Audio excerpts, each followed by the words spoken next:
په خپل یې وکړي او که په خپله څوک نشي کولی جومات امام ته وایي هغې به د خلکو شکر ادا کړي. دویمه خبره هغه دا ده چې ثبات علی امور شریعت، ځکه تاسې اوس فارغان شوئ ملیان شوئ نو تاسې به د شریعت د اموراتو ډېر اهتمام کوئ. مثلا لاړې خپل کلي وطن علاقې ته هغه فرایض خو څه کوې، واجبات خو څه کوې، سنن خو څه کوې، د مندوباتو په لحاظ ساتئ. جوماتونو کې د مونځونو جمعې نورو کې به تاسې شرکت کوئ، ځکه چې یو سړی عالم وي ملا وي او هغه کور کې ناست وي او جومات جمع ولاړ وي او په جومات کې نه ښکارېږي، په ستاسې نه ښکارېږي، نو بیا خلک یو خو د یو شخص خبره وي دې سره ټول علمي جامعه بدنامېږي او ټول علما بدنامېږي، ټول خلک بدنامېږي. دومره علما دي فارغین دي او سره د دې نه په جومات کې نشته دي. نو تاسو د مونځ وغیره چې څومره څیزونه دي د دې به ډېر زیات اهتمام سره کوئ. فرائض واجبات د مستحباتو په لحاظ ساتئ. درېیمه خبره دا ده مختصر چې د دین خدمت چې په هر طریقې باندې وي نو دا به تاسو کوئ. که یو سړی عملي دا وي چې د مشرکینو د یهودو نصاراو خلاف جهاد کوي نو ډېره ښه خبره. که دا نشي کولی درس و تدریس وکړي او هغه ځکه درس و تدریس په هغې کې د مسلمانانو بچو د هغې اذهان جوړول علم ښودل دا یوه لویه عظیمه د خیر خبره ده. البته کوښښ وکړئ چې د چا وس او طاقت وي علما سپین خلک ځان سره ملګري کړي، شخصي مدرسې جوړې کړي، کلیوالي او د کور مدرسې جوړې کړي، ځکه دې کې د علم او د دین یو لوی خیر به خلکو ته رسېږي. نو دا کوښښ تاسو وکړئ. نو او دویم څلورم خبره دا ده چې خلک هر سړی مخکې حدیث تیر شو چې هر سړی به په خپل منزل په خپل مرتبه کې پیژنئ او د هغې ادب او احترام ورکوئ. اکثر ملګري داسې وي خپل علاقې ته لاړ شي، هلته سپین ږیري علما وي، مخکیني علما وي، د جوماتو امامان تېر شوي، خلک ادب احترام کوي. یو خبره وکړي نو دوی ورته راوچت شي دا خبره خو دې غلطه وکړه او دا صحیح نه ده. په عام مجلس کې په جنازه کې په یو ځای کې راوچت شي دا خبره خو داسې نه ده. نو دا سړي هغه خلکو هغه عالم یا د دې کلي مشر یا بل څوک داسې سړی دی د ټول احترام په تاسو باندې لازم دی. که یو خبره داسې وي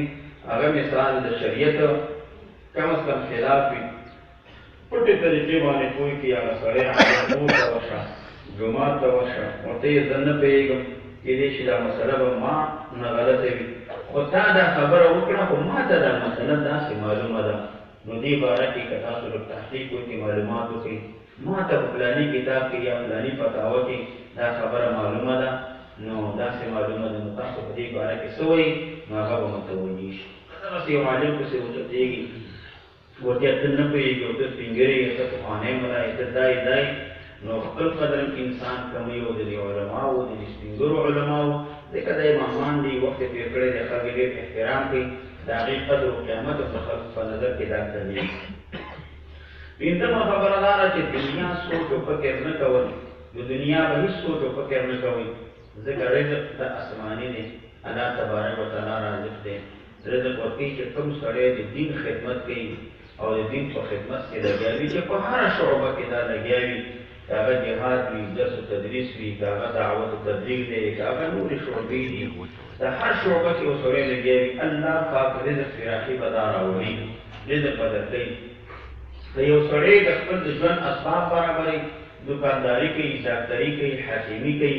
یو بل کاروبار کوي د دې په ذمه کې دین کار هم کوي دا د سوچ او فکر باندې کوي چې دا مې ونه کړم ماته به رزق نه میلاوي انا رزق الله تبارک وتعالی درکوي. که هېڅ نشي کولی خپل پروګرام کې مثال دکانداري کې یو وخت چې د یو جومات کې یو حدیث شروع کړه ترجمه شروع کړه د خپل کلي محلې په جومات کې یو واړه واړه کتابونه شروع کړه یو مدرسه کې قبل الوقت بعد الوقت وایه خو دا ده چې خلکو ته به خیر رسېږي ستا علم ممتازه وي وړوکې کتاب یې ولې نه وي هغه د شروط صلات ولې نه وي هغه د سربیبایي ولې نه وي هغه د خلاصو حضوري ولې نه وي خو دا د ستا علم به تازه وي ورسره نو دا کوښښ وکړئ چې دنیا مستقل سوچ او فکر کول چې نه ترجمه کې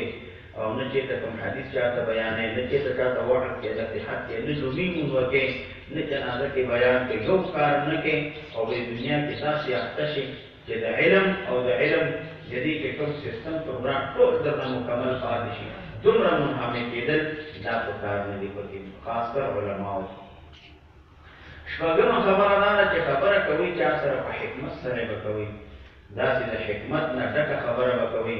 سوچ او فکر وکړي چې دې سړي ته دا خبره کومه داسې نه چې خبره که غلطه وي په یو ماحول کې په یو ځای کې دې وکړه مجلس کې خلکو دې وکړې و عقیده د خلکو غلط عقیدې والا خلک دي هغه مجلس کې دې بې طریقې وکړه هلته تا ته ضرر رسېږي خلک سره جنګ وکړي جګړه به وکړي وولې وهي نو مشکل به درته پېښ شي په حکمت باندې خبره دا که څومره یو غلط سړی وي بېکار سړی وي غلط عقیدې وي په حکمت باندې خبره دا کول اوومه خبره دا ده چې تاسو به د دې حکومت نه اجتناب کوئ خاص کر کوم افغانیان طالبان دي حکومت نه به ځان ساتئ یا هغوی سره په اداره کې کار کول د هغوی ته ترویج ورکول دي ځکه علما یو طرف ته ځي یو ادارې ته ځي خلکو په دې باندې اعتماد کوي نو خلک په تا اعتماد کوي او خلک په دا اعتماد کوي چې یاره دا خلکو نیک خلک دي دا ښه خلک دي او دا چې دی نو ځکه دا نور خلک چې دوی په خلاف باندې لګي جهاد کې دا خوشي خلک دي ګوره دې کې علما دي دې کې نیکان خلک دي د هغوی نه به اجتناب کوي ځان پسې نه ساتي د هغوی په جال کې به راځي نه مخکې چې څومره زمونږ ایما مشران پیشوایان زمونږ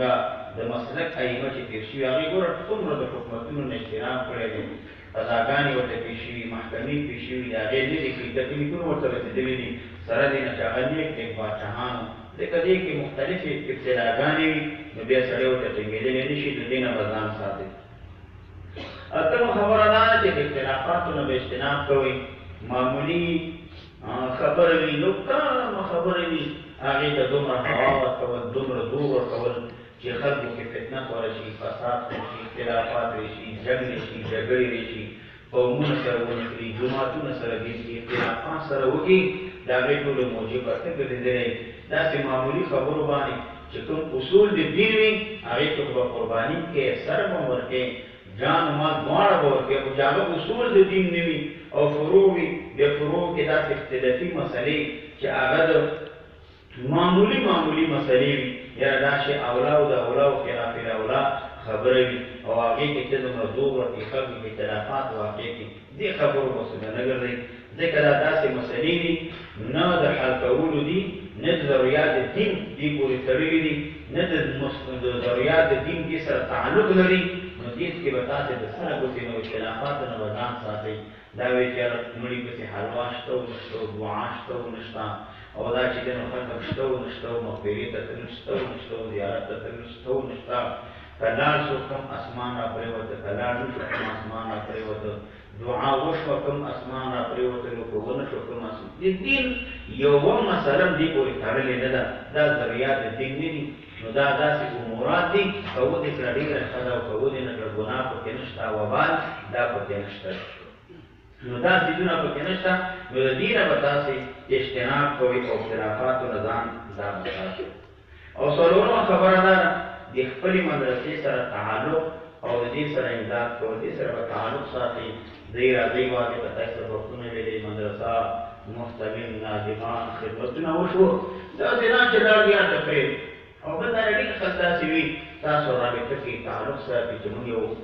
خیر اهل خیر حضرات دي مدرسې سره امداد کوو کومک کوو نو تاسو به وکړئ چې زموږ مدرسه ده هغې سره تاسو امداد وکړئ کومک وکړئ هغې کې داسې طالبان دي مختلف فنون دوره همدارنګه د تخصص او د افتا د ټول د حفظ او د ناظرې ټولې شعبې پکې روانې وي د دې ترغیب به خلکو ته نو دا ورکوئ ترغیبات به خلکو ته ورکوئ دې دپاره دې طرف ته دا مایله شي همدارنګه نو زمونږ د دې مدرسې چې څومره منتظمین دي او ناظمان دي منتظمین دي د اقبال مولوي صاحب دی یا نور ناظم صاحب دی مطیلا استاد دی یا مختلف صاحب دی یا عبدالرحمن مولوي صاحب دی یا حاضري او غیر حاضري د دې سره وو نو دې کېدای شي ستاسو په خدمت کې کوتاهي شوي تقصیر شوي کما حقوق بنیاده شي هغې چې کړه لګېدلی نو هغې ته به معافي کوئ نو ځکه که هغې کې یو خبره کړې وي یو کار یې کړی وي ستاسو د خیر په تمه باندې به وي هغې به دې دپاره کړي چې تاسو خیر ورسېږي او ستاسو چې دی مشکل حل شي یا ستاسو د علم او ستاسو د دې علم ترقي دی شي په دې خاطر باندې ویې کړي وي نو د دې ټول چې څومره مدرسې اراکین دي استادان دي مستمیم صاحب نه نیولې تر ادنا پورې تر لږري پورې دې ته نو تاسې معافي کوي. لسمه خبره دا ده نو چې تاسې